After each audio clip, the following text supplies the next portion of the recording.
Today we're talking all about how to find the ultimate success as an Enneagram type 3. So being a type 3 myself, I feel like I can speak to this topic with a lot of confidence and personal experience because this is something I'm daily still having to work through. So I remember when I was a kid, I got made fun of all the time for actually being chubby. Now, looking back at what I ate as a kid, I'm like, holy smokes, no wonder. But I was super active. I ate like crap though. And so I had a little bit of a belly.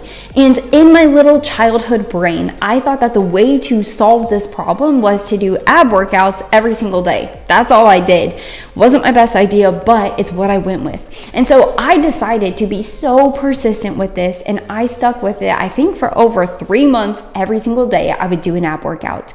And during this time, I even had a surgery where they were putting me under, and it was a pretty intense surgery, and I was like, oh my gosh, I'm not going to be able to do my ab workout. But somehow I still found a way, like in the hospital bed, being able to like flutter kick my feet so I could maintain this goal. But here's the thing. Why was that such a big deal to me? Why did I care to make sure I did an ab workout? Well, it's because in my little childhood brain, that's what success was. I had defined success as doing an ab workout so that I could lose weight and have a stomach that I was proud of. Didn't work, but that's what my brain processed, and so I was persistent with that. And here's the problem. It's kind of a funny story, but oftentimes us as type 3s are chasing this level of success that oftentimes is pointless, just like that ab workout. We're trying so hard to achieve something we've set our mind on, but is it really serving us? Is it really helping us? And is it that beneficial? And that's what I want to help you, my fellow type 3 friends, is figure out how to chase after the right success and what this looks like to utilize our energy as type 3s, but in a way that pleases God and not ourselves. So let's start with this. With point number 1, we have to remember that the ultimate success was Jesus dying on the cross. One of my clients actually said that to me, and I thought, that is so good. If I try to achieve all these great things in the world, the greatest success has already been done, and I get to share in that. I get to be a part of it, which is such a blessing. And so recognizing that actually Christ is the ultimate success, and me sharing in what he did is me being successful. Me trying to achieve my own things for my own name is just gonna run dry, just like that ab workout did for me as a kid. So how do you and I focus on the ultimate success of Jesus dying on the cross? We stay rooted in truth, we saturate our mind in that, and we lead with that intent.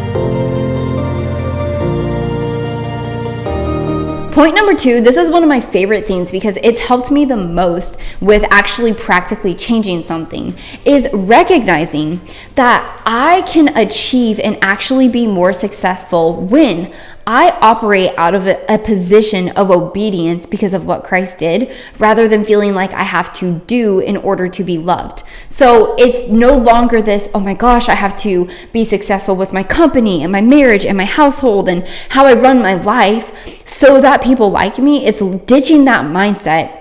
And it's recognizing that I'm already enough because of Jesus. He already paid the ultimate success.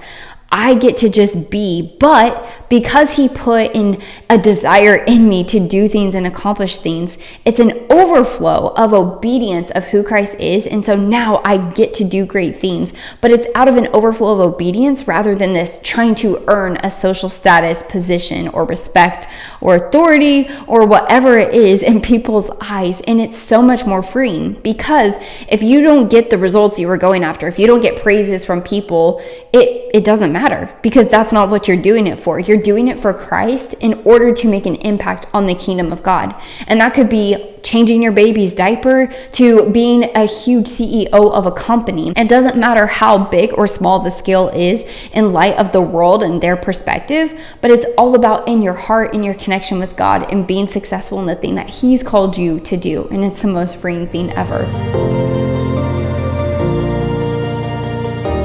The third thing that can help us achieve the ultimate success is to actually define success. So I shared that story of me doing an ab workout as a kid, and I had a false perception of what success was.